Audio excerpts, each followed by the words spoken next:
How to delete YouTube videos. Hey guys, in today's video, I'm going to show you how to easily delete YouTube videos on mobile. So make sure to watch this video till the end so you don't miss anything, and let's get started.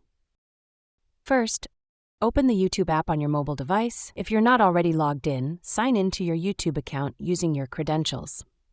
Once you're on the home screen, tap on the Library tab at the bottom right corner. From there, scroll down to find the Your Videos section. Tap on it to view all the videos you've uploaded to your channel. Browse through the list to locate the video you want to delete. If you have a lot of videos, you can use the search bar at the top to find it faster. Once you've found the video, tap on the three dots located next to the video title. A menu will pop up. From here, select Delete.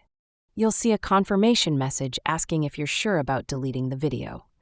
Carefully review your choice, and if you're ready, tap Delete again to confirm. And that's it.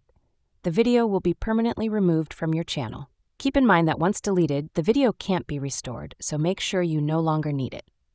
If this video was helpful, don't forget to hit the like button and subscribe to my channel for more easy tutorials like this. Thanks for watching, and I'll see you in the next one.